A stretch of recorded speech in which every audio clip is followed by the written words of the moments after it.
tener una iglesia que trabaja tanto. Y lo digo de corazón, lo digo de verdad, hermanos, porque creo que este sirve. Vamos a ver. No sé por qué están molestando tanto los micrófonos hoy. Bueno, el enemigo trabaja duro, ¿no? Siempre hay que mirar que el enemigo quiere. Estos aparatitos son nuevos, hermano. Estos los compramos hace un mes. Así que vamos a ver qué pasa. Si no, pues gloria a Dios por la voz. Amén.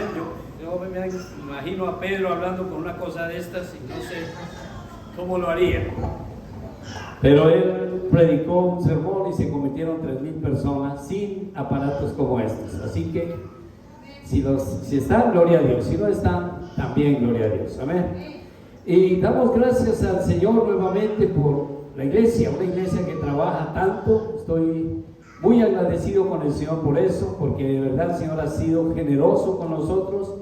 Y precisamente el mensaje que yo quiero traer esta tarde, quiero hablar de una iglesia. La iglesia, un organismo, ahora más que nunca, un organismo ahora más importante que nunca.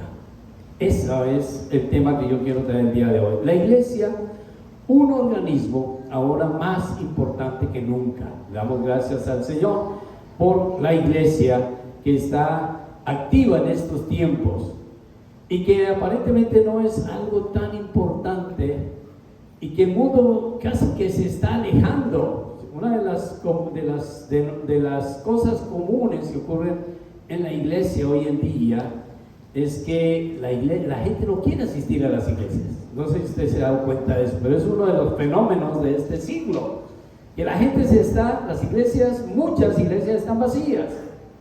Y ahora la disculpa de los últimos 2 años no es por la pandemia. Es la pandemia la culpable de esto. Y yo he escuchado muchos personas que dicen, no es por el asunto de la pandemia que las iglesias se están quedando vacías. Y bueno, hay que echarle la culpa a alguien, ¿no? ¿Quién tiene la culpa? No sé. Pero lo que sí puedo decir es que la iglesia sigue siendo un organismo y sigue siendo el organismo que es ahora más importante que nunca. Y de eso quiero hablar en estos 30 minutos que tengo para la meditación de la palabra de Dios. Y doy gracias al Señor por ustedes. También doy gracias a Dios por mis hermanos aquí presentes, por la iglesia. Y doy gracias a Dios porque ayer mi esposa se graduó de doctora. Amén. Vamos a dar un aplauso a nuestra hermana Lucy. Yo no sé cuántos de ustedes saben, hay que reconocer eso. Dice la palabra de Dios que debemos reconocer a los que trabajan y nos presiden en el Señor y se superan para dirigirnos en las cosas del Señor. Mi esposita ayer recibió un galardón muy importante del ministerio del Seminario Nazareno Centroamericano, CENTAS, y ella recibió su doctorado en teología con ¿cómo es? Algo que tiene que ver con la familia.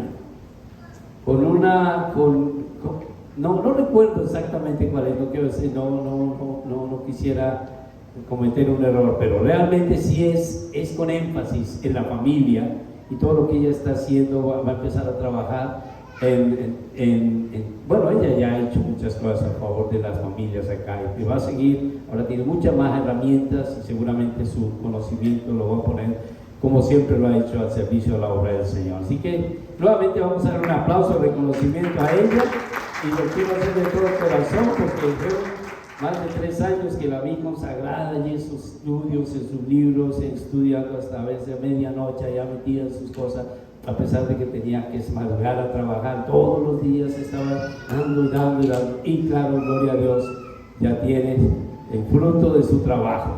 Y es un reconocimiento que queremos hacer desde acá. Estamos agradecidos con el Señor por eso, que le haya dado a ella esa fuerza de voluntad para trabajar para el Señor y para formarse más en las cosas del Señor. Es un ejemplo para todos, hermanos, así que no hay disculpa. Muy bien, entonces volvemos al tema. La iglesia, un organismo ahora más importante que nunca.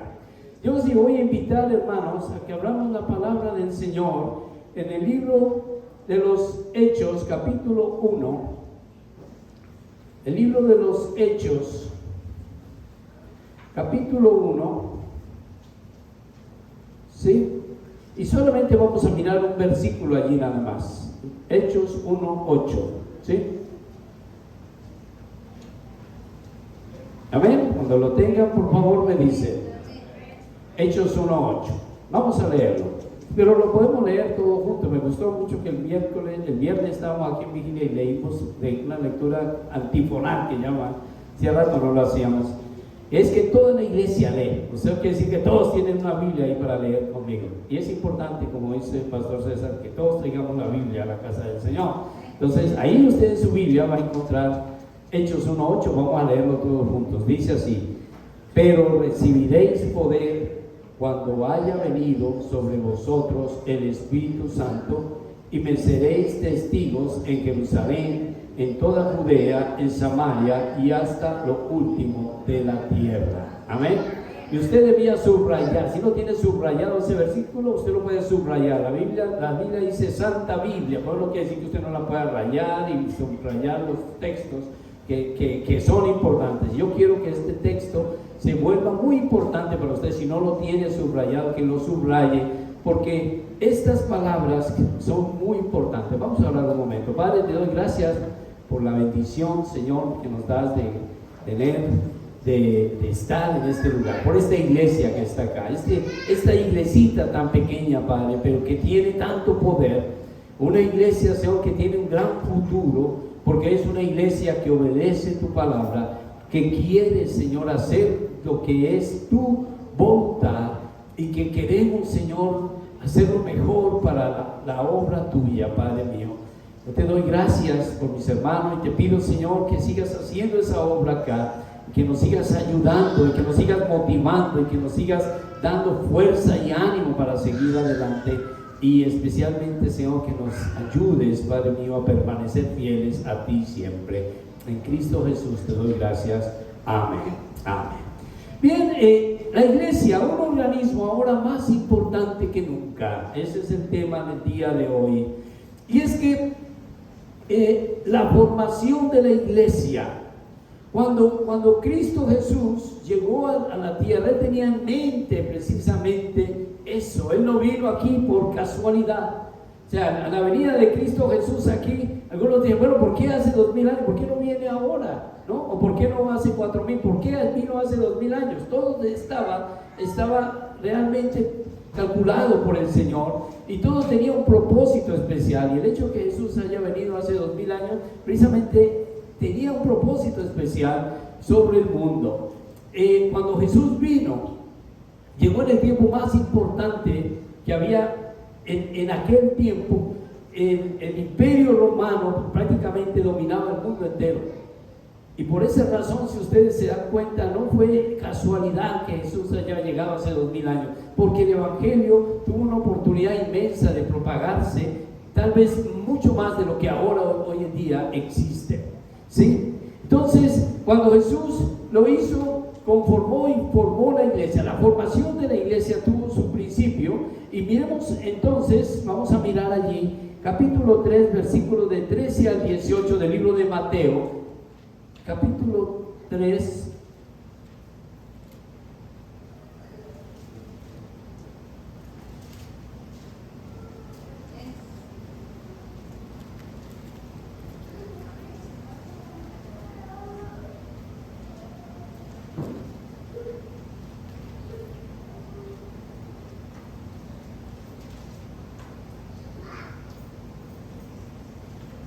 amén. Aquí es un poquito confundido en este momento.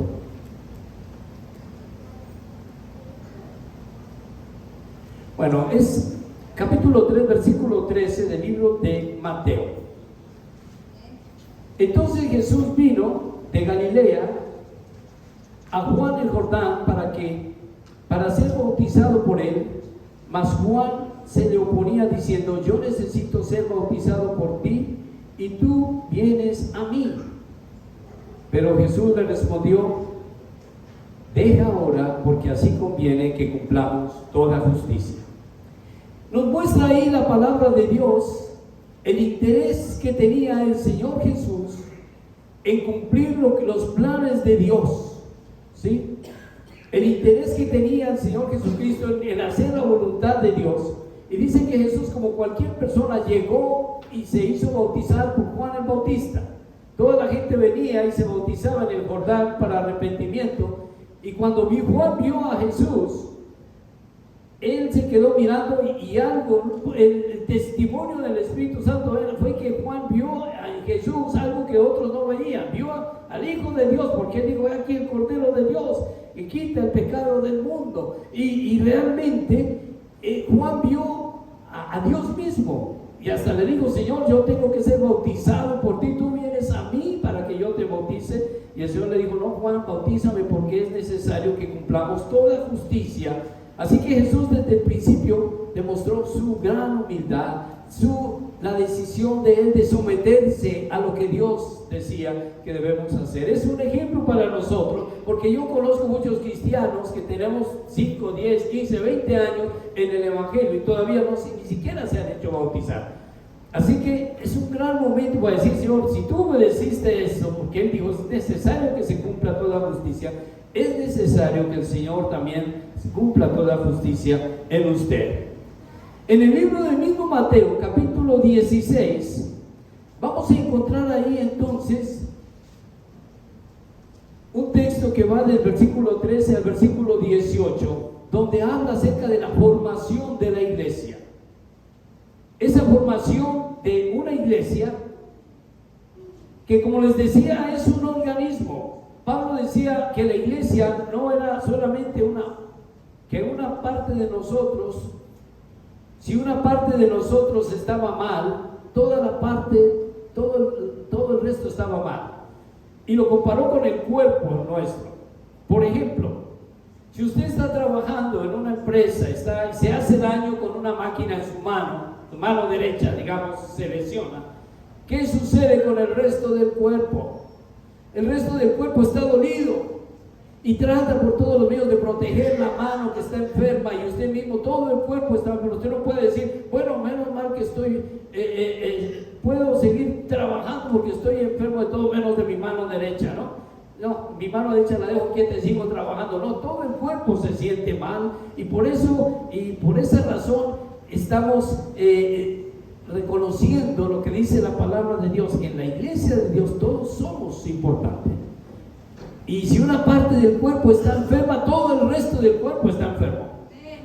Y si hay algo que afecta a una parte de su cuerpo, todo el resto de su cuerpo entonces se afecta de tal manera de que usted mismo quede incapacitado para hacer la otra parte del cuerpo queda prácticamente incapacitada para trabajar, porque somos un organismo. La iglesia no es una institución, no es una empresa, es un organismo donde cada uno de nosotros cumple una función, donde como dice la misma palabra, no le puede decir el ojo a la oreja: yo no te necesito, porque el ojo necesita de la oreja y la oreja necesita del ojo, ¿sí? Y cada parte del cuerpo nuestro es necesaria. Así que usted cumple una función muy importante en la iglesia, y si esa función no la hace, una parte del organismo no estaría trabajando correctamente. Capítulo 13, capítulo 16, versículo 13, dice: viniendo Jesús a la región de Cesarea de Filipo, preguntó a sus discípulos diciendo: ¿quién dicen los hombres que es el Hijo del Hombre? Ellos dijeron: unos Juan el Bautista, otros Elías, y otros Jeremías, o alguno de los profetas. Y él les dijo: ¿y vosotros quién decís que soy yo? Respondiendo Simón Pedro le dijo: tú eres el Cristo, el Hijo del Dios viviente. Entonces le respondió Jesús: bienaventurado eres Simón, hijo de Jonás, porque no te lo reveló carne ni sangre, ni mi Padre que está en los cielos. No te los reveló carne ni sangre, sino mi Padre que está en los cielos. Y yo también te digo que tú eres Pedro, y sobre esta roca edificaré mi iglesia, y las puertas del Hades no prevalecerán contra ella. Así que en esta porción de la palabra de Dios, Jesús estaba preguntándole a los discípulos, diciendo: ¿quién dicen los hombres que soy yo? Y la gente pensaba que Jesús era Juan el Bautista, que recientemente había sido ejecutado por Herodes, o Elías, uno de los profetas grandes que tuvo la iglesia cristiana, la iglesia primitiva, o más bien los profetas antiguos en el tiempo de Israel, que fue arrebatado. Yo no sé si sabía, pero Elías no se murió. Elías Dios se lo llevó en un carro con fuego. O algunos pensaban que era Jesús, era Elías que había vuelto, o era Jeremías que aunque había muerto ya había resucitado, era de pronto Isaías o de pronto Moisés. La gente pensaba que Jesús era alguien muy importante y todos estaban pues caminando. ¿Quién es este hombre que es capaz de resucitar muertos, que es capaz de sacar demonios, que es capaz de hacer que caminar sobre el agua? Cosas como esas no habían visto nunca. Así que la gente estaba muy asustada o muy maravillada acerca de Jesús. Pero Jesús le pregunta a sus discípulos: bueno, la gente dice eso de mí, ¿ustedes quién dice que soy yo? ¿Quién piensan ustedes que soy yo? Y nadie se atrevió a responder nada hasta que Pedro dijo: Señor, tú eres el Cristo, el Hijo de Dios. Cuando él dijo estas palabras, el Señor le dijo: Pedro, tú eres un hombre muy bendecido, porque eso que acabas de decir no te lo reveló tu propio intelecto, tu propia inteligencia. Eso que acabas de decirme te lo reveló mi Padre que está en los cielos. Y por eso el Señor le dijo a Pedro una comisión muy importante. Le dijo: por esa razón yo te digo que tú eres Pedro, y sobre esta roca yo edificaré mi iglesia, y las puertas del Hades no van a prevalecer contra la iglesia.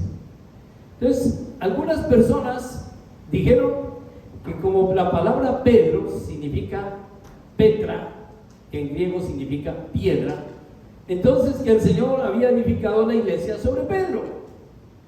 Pero eso no fue así.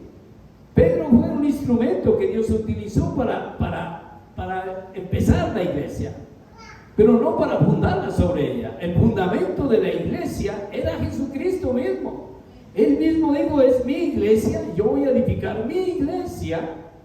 Así que Pedro, tú vas a tener el privilegio de tener las llaves de la iglesia. Te voy a dar a ti las llaves para que abras esa iglesia que yo voy a edificar. Y cuando el Señor estaba formando la iglesia, sabía que Pedro podía hacer cosas que, bueno, ni Pedro sabía que podía hacer. Es increíble lo que podemos hacer cuando lo hacemos en el nombre del Señor.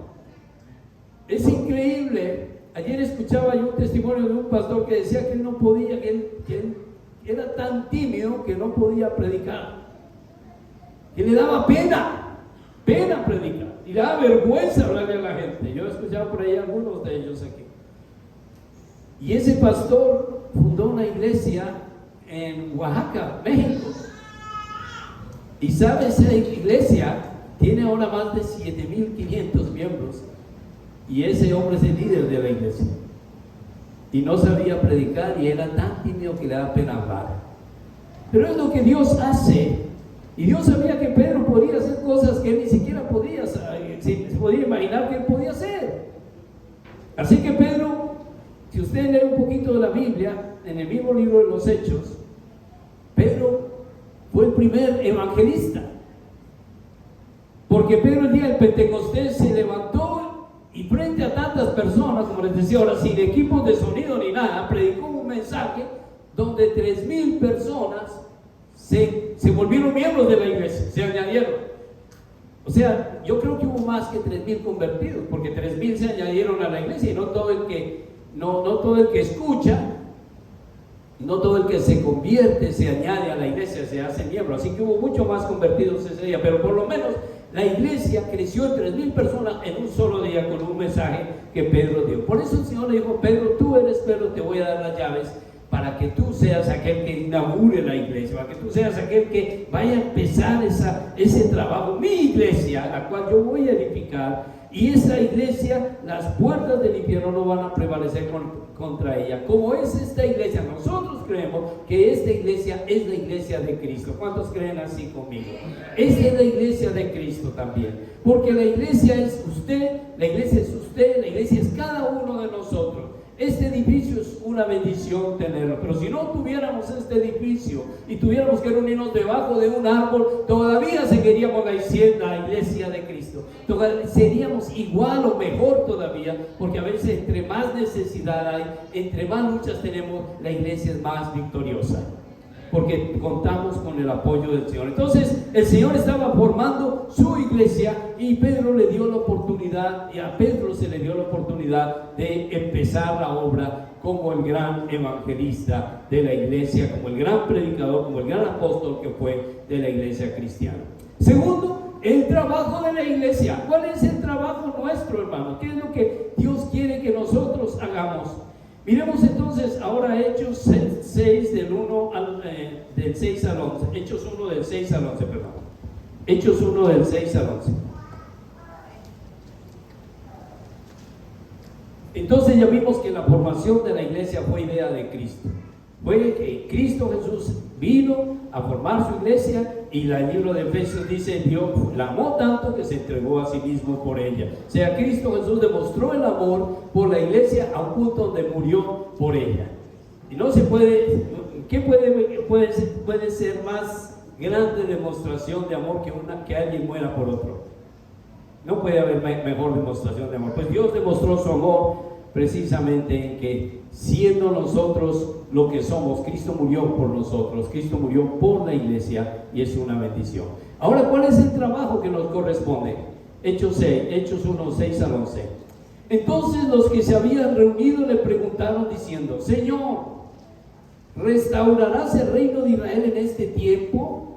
Y él les dijo: no os toca a vosotros saber los tiempos o las sazones que el Padre puso en su sola potestad, pero recibiréis poder cuando haya venido sobre vosotros el Espíritu Santo, y me seréis testigos en Jerusalén, en toda Judea, en Samaria y hasta lo último de la tierra. Y habiendo dicho estas cosas, viéndolos ellos, fue alzado y le recibió una nube que lo ocultó de sus ojos. Y estando ellos con los ojos puestos en el cielo, entre tanto que se iba, he aquí se pusieron junto a ellos dos varones con vestiduras blancas, los cuales también les dijeron: varones galileos, ¿por qué estáis mirando al cielo? Este mismo Jesús que ha sido tomado de vosotros al cielo, así vendrá como le habéis visto ir al cielo. Entonces ahí se establece cuál va a ser el trabajo de la obra, porque los discípulos, o el trabajo de la iglesia más bien, porque los discípulos le preguntaron al Señor: Señor, el Señor había ya muerto y había resucitado y estaba con los discípulos. Una de las cosas que Jesús demostró es que Él había resucitado, y por eso se quedó, dice, 40 días. 40 días se quedó con los discípulos y con la gente con que Él estuvo, y se apareció a muchos, dice en 1 Corintios, que vieron en la epístola a los Corintios que el Señor se presentó a más de 500 personas vivo, y estando vivo, pues realmente ya era una prueba indubitable, porque más de 500 personas vieron a Jesús vivo. No podía callarse ese testimonio de 5 mentiras, que Jesús resucitó. Jesús sí resucitó. Y aquí, cuando Jesús estaba hablando, el Señor ya había muerto y había resucitado, y estaba hablando con los discípulos. Así que los discípulos le hicieron una pregunta, que era la pregunta del millón para los judíos: Señor, ¿vas a restaurar el reino de Israel en este tiempo? Porque los israelitas habían sido un país muy importante. Todos tienen un poco la historia. Los israelitas jugaron un papel muy importante en la historia de la humanidad. Fueron los tiempos de David, los tiempos de Salomón. Israel era un país muy poderoso y respetado, y el pueblo de Israel quería otra vez ese poder. Si queremos ser otra vez una nación fuerte, una nación poderosa, una nación que nos respete, que no como los romanos, que nos tienen ahora sometidos y ya somos casi que esclavos de ella. Así que lo primero que querían saber los discípulos era si el Señor iba otra vez a restaurar ese poder que tenía Israel. Y el Señor le dijo: mire, no les toca a ustedes saber estas cosas, estos tiempos, estas sazones, esto solamente lo sabe Dios en su potestad. Él lo va a hacer. Y es verdad que Dios un día va a restaurar al pueblo de Israel. Dios lo va a hacer. El Apocalipsis dice eso, que Dios va otra vez a formar de Israel una gran nación. Y bueno, el pueblo de Israel siempre ha jugado un papel muy importante en el mundo del cristiano, y Dios va a tratar con ellos. Dice el libro de Apocalipsis que Dios va va a tomar 144,000 judíos y los va a sellar para que predique el evangelio. En un tiempo va a hacer eso, y el pueblo judío un día va a creer que Jesús es el Señor. Por ahora están en rebeldía y por ahora están como están, pero un día el pueblo judío va a abrir los ojos, se va a dar cuenta de que Jesús es el Señor. Pero eso no nos corresponde a nosotros, no es eso para lo que existe la iglesia, para averiguar estas cosas. Y el Señor hasta lo regañó, le dijo: a ustedes no les toca saber estas cosas, ese es el tiempo de Dios, Dios lo va a hacer. Ustedes lo que van a hacer, les digo, ustedes van a recibir poder cuando haya venido el Espíritu Santo sobre ustedes, y entonces ustedes van a ser mis testigos. Ese va a ser el trabajo de ustedes. No averiguar qué va a hacer Dios por allá en el futuro, eso no es trabajo de ustedes. Esa es la potestad de Dios, y Dios un día lo va a hacer en su potestad y en su grandeza. Él un día va a decidir cuándo va a hacer. Pero lo que sí le corresponde a la iglesia hacer es ser testigos míos, porque yo ya entregué mi vida, yo ya morí, dijo el Señor, yo ya hice mi trabajo. Y el trabajo está tan bien hecho que ahora yo estoy aquí con ustedes. Querían destruirme, no pudieron destruirme. ¿Qué más podían hacerle a Jesús?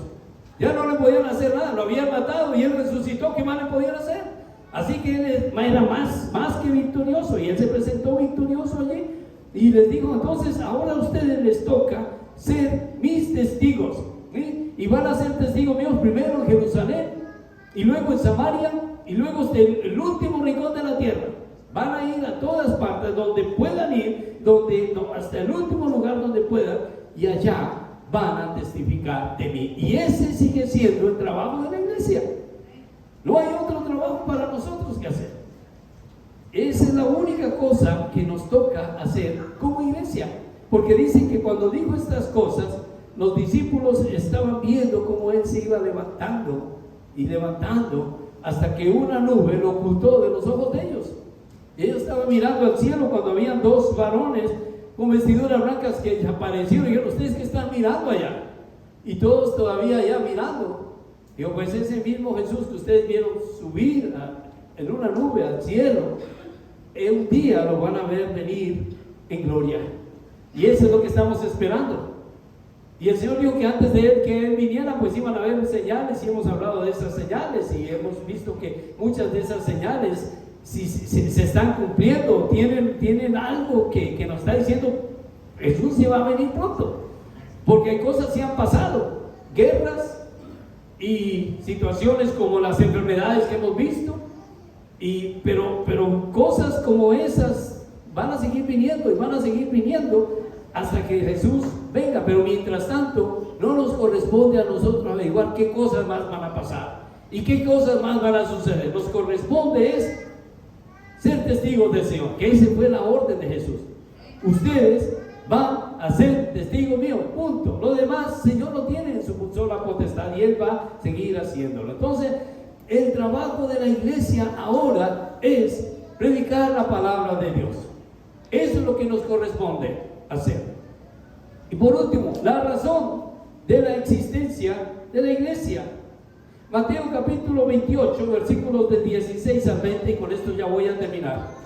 Mateo capítulo 28, versículos del 16 al 20. Miren lo que dice ahí la palabra de Dios. Mateo 28, 16 al 20.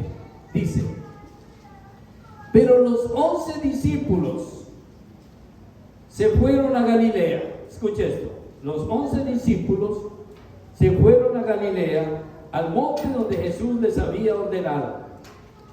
Y cuando le vieron, le adoraron, pero algunos dudaban. Y Jesús se acercó y les habló diciendo: toda potestad me es dada en el cielo y en la tierra. Por tanto, id y haced discípulos a todas las naciones, bautizándolos en el nombre del Padre, y del Hijo, y del Espíritu Santo, enseñándoles que guarden todas las cosas que les he mandado. Y he aquí, yo estoy con vosotros todos los días hasta el fin del mundo.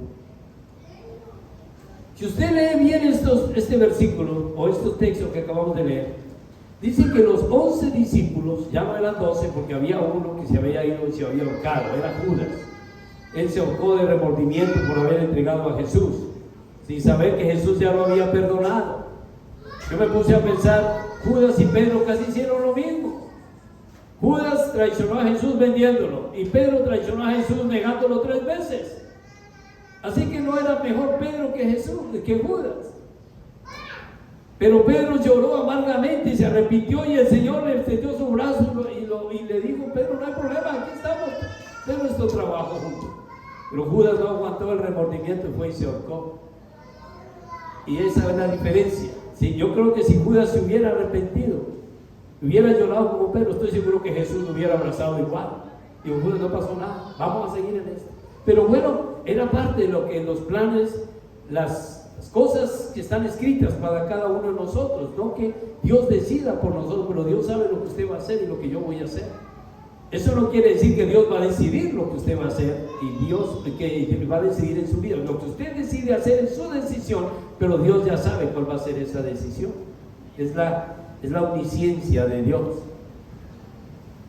Y Dios lo que quiere es que le obedezcamos todos. Y los discípulos, los 11 que quedaron entonces, se fueron y estaban allí con Jesús, y lo que hicieron ellos fue algo bien bonito. Dice que lo adoraron, me imagino, tiraron al suelo y alegres de ver a Jesús, lo abrazaron y lo adoraron. Pero lo que me llama la atención más que cualquier otra cosa es el versículo 17, la última frase que dice: pero algunos dudaban. ¿Cómo puede ser posible? Digo, Señor, pero ¿cómo es posible? Los discípulos, los 11 te vieron, los 11 estaban contigo, los 11 comieron contigo ya resucitado, te vieron vivo después de que te crucificaron y todavía estaban dudando. Algunos dudaban, no sé, la Biblia no dice quiénes eran esos algunos. Más adelante yo creo que esas dudas se aclararon, porque si usted lee un poco la Biblia, se dará cuenta que todos los discípulos murieron por causa de Jesús. Esas dudas se aclararon. Cualquier duda que hubiera habido se aclaró y dijeron: vamos a seguir adelante, ya no hay dudas para eso. Y tal vez ese es el momento de hablarle a la iglesia, porque esto tal vez está aquí escrito para nosotros, porque yo sé que todavía en la iglesia algunos dudan. Y no algunos, muchos dudan todavía de que esto es verdad, que la iglesia tiene este propósito. Porque algunos piensan que la iglesia, bueno, vamos a la iglesia, vamos allá, cantamos un poquito, nos sentamos, si está muy largo el sermón empezamos a estirar los brazos así, a bostezar, y de pronto mejor mirar el celular a ver qué noticias hay en Facebook y todo eso, ¿no?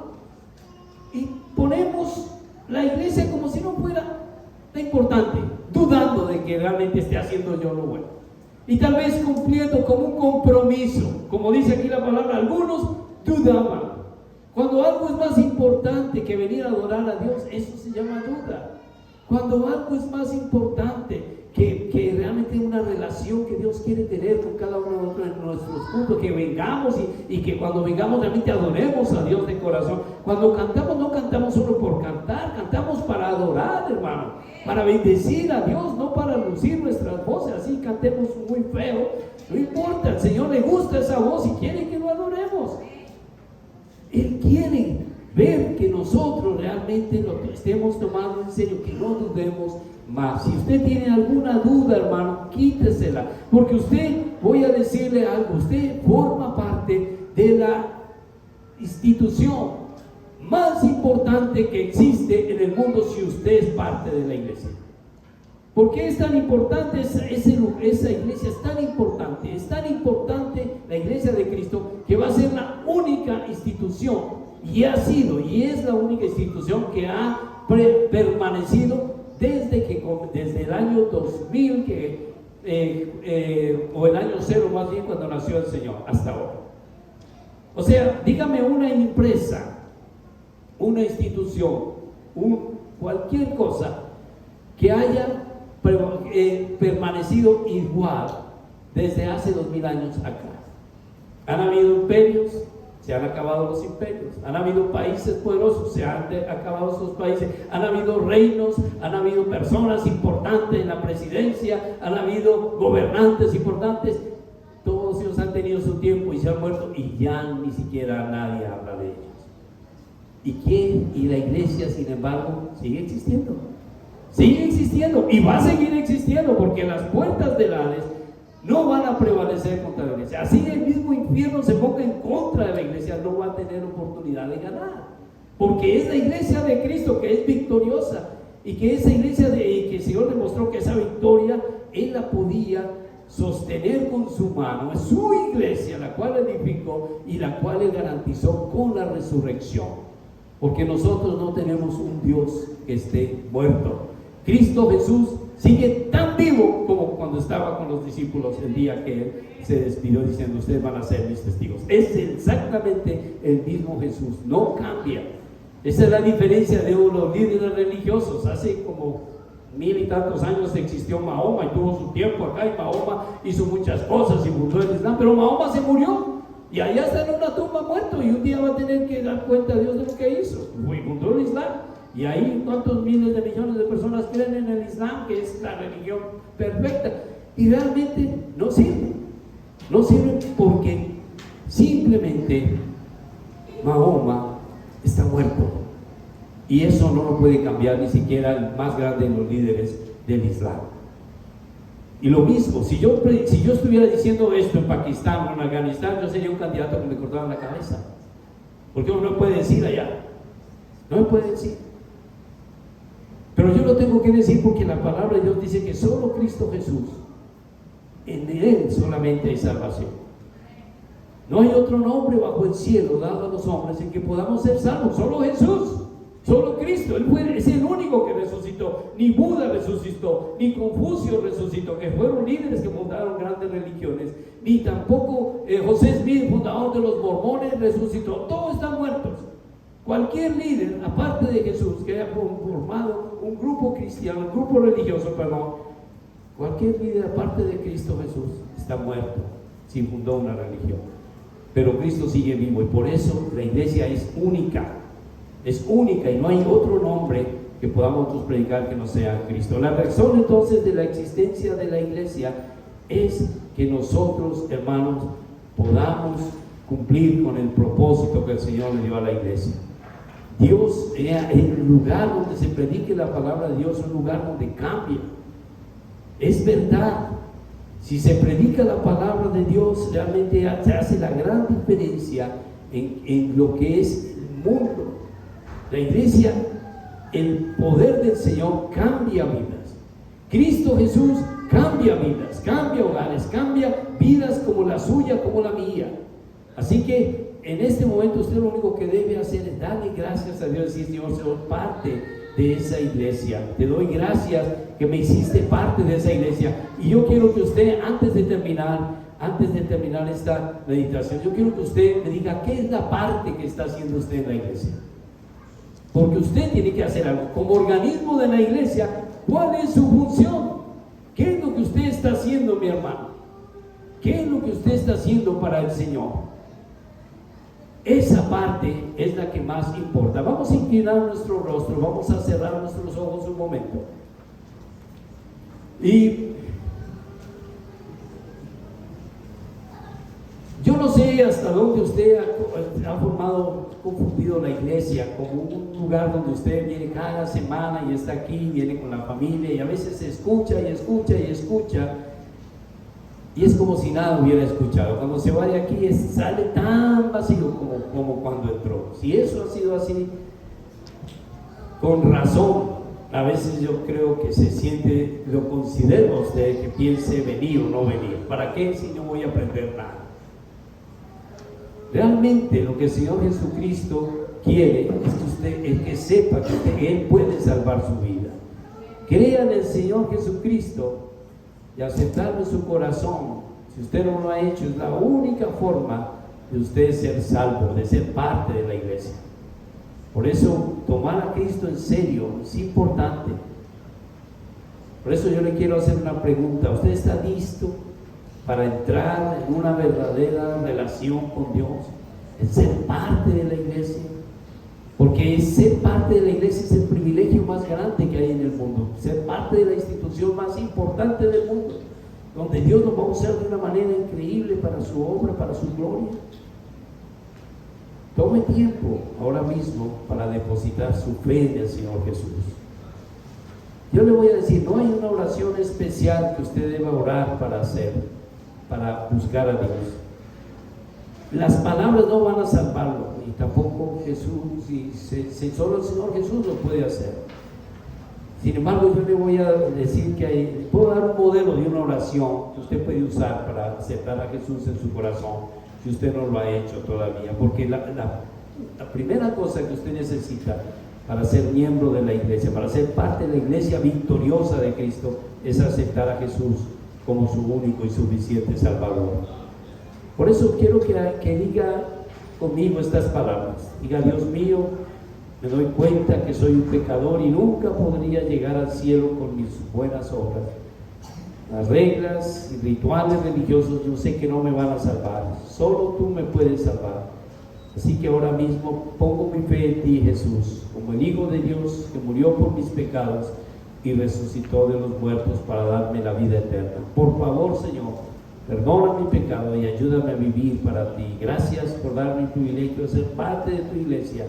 Úsame para tu obra. Gracias por aceptarme y darme la vida eterna, que es lo que yo más estoy necesitando ahora. Si usted ha hecho una oración como esa, hermano, yo estoy seguro que Dios le ha dado a usted una oportunidad grande de considerar la importancia que tiene ser miembro de la iglesia, ser parte de la iglesia. Ahora yo le doy una recomendación sencilla: consiga una Biblia, lea su Biblia. La Biblia es el tesoro más grande que existe. Por eso aquí uno de los ministerios que tiene la iglesia ahora es comprar Biblias y mandarlas. Hay un país que se eligió para mandar Biblias, que es Pakistán, y a ese país se han mandado muchas Biblias, porque yo sé que muchas personas han encontrado la palabra, han encontrado al Señor a través de la palabra. Yo compre una Biblia usted. Yo no sé si usted tiene una, pero si la tiene, léala y considere el tesoro más precioso que existe en la tierra, porque es la palabra de Dios. Lo segundo, sea parte de la iglesia. El Señor dijo: vas a ser mi testigo. Y la única forma de ser un testigo es decir: yo sé lo que hizo Cristo en mí, yo sé lo que Cristo puede hacer en ti. Esa es la única forma de ser testigo. ¿Cómo más podemos ser testigos del Señor sino decir: miren lo que Cristo hizo en mí, miren cómo cambió mi vida, miren lo que yo era? Yo he escuchado hombres predicar desde acá diciendo: yo era un borracho, yo era un adúltero, yo era un fornicario, yo era un drogadicto, y el Señor me cambió. Él me dio una vida nueva y ahora soy una nueva criatura. Eso es lo que usted tiene que ir a decir a los otros que no conocen de eso. Eso es ser testigo del Señor.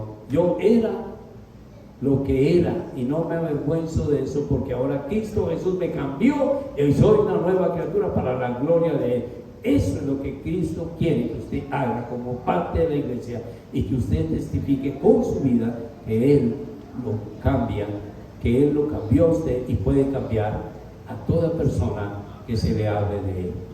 Ese mensaje de la iglesia, ese trabajo que usted tiene que hacer, es lo que Él quiere que hagamos y es lo que Él desea y pide al Padre, porque Él está rogando al Padre por nosotros que hagamos el trabajo que Él nos recomendó, que Él nos dijo que debíamos hacer. Vamos a orar. Padre, te doy gracias por tu palabra en esta tarde, y te doy gracias que este sencillo mensaje, Padre mío, pueda llegar al corazón de cada persona acá, que todos vamos a entender, Señor, la importancia que es que seamos testigos tuyos, Señor. Y tú hiciste por mí tantas cosas maravillosas, que tú cambiaste mi vida, que tú cambiaste mi hogar, que cambiaste mi corazón, Señor, que me diste perdón, Señor, por mi pecado, que me diste una vida eterna, que me diste, Señor, la oportunidad de saber que en Cristo Jesús tengo toda una vida por delante y tengo toda una expectativa tan hermosa de vivir una vida feliz y en paz. Te doy gracias, Padre, porque me has dado una vida nueva, y aunque de verdad todavía tengo pruebas, todavía hay dificultades, todavía tengo muchas cosas, Señor, que necesito cambiar, yo sé que todos los días tú me vas a ir ayudando para seguir adelante con mi vida cristiana. Quita de mí toda duda, Señor. Si los discípulos tenían dudas, yo no quiero tener ninguna duda, y si la tengo, quítala, Señor, porque yo no quiero tener ninguna duda acerca de ti, Señor. Por el contrario, quiero que tú seas todos los días más y más real, y me des a mí la oportunidad, mi Dios, de poder ser ese testigo que tú quieres que yo sea. Dame esa obediencia que yo necesito. Dame ese coraje para obedecerte, Señor, y hacer lo que tú dijiste que debía hacer, Padre mío. Te doy muchas gracias y pido que me ayudes a permanecer en tu iglesia, que me ayudes a orar, que me ayudes a vigilar, Señor, que me ayudes a leer tu palabra, que me des, Señor, esa ansia de leer tu palabra, de buscar tu rostro en oración, de asistir a tu iglesia y participar adorándote y bendiciéndote y dándote honra y gloria, porque lo que tú haces por mí, Señor, nadie más lo hizo, y yo te doy gracias por lo que has hecho y lo que harás, Señor. Gracias, Padre. No importa que el enemigo me quiera mostrar un panorama distinto, no importa que el enemigo se quiera meter con mi familia, que el enemigo quiera mostrarme otras cosas, Señor, no importa, Señor, yo sé que en Cristo tengo la victoria, y esa victoria, Señor, nadie me la va a quitar, porque tú eres un Dios victorioso, a ti nadie te puede derrotar, tú tienes toda victoria, todo poder, toda honra y toda gloria es para Cristo Jesús, aquel que murió y resucitó y está vivo, sentado a la diestra de Dios. Ese líder mío, ese Señor mío, es mi Señor, y al cual yo quiero obedecer con todo mi corazón, con toda mi alma, con todas mis fuerzas. Gracias, Padre, en Cristo Jesús. Amén. Amén. Gloria a Dios. Que Dios les bendiga. A todos mis hermanos.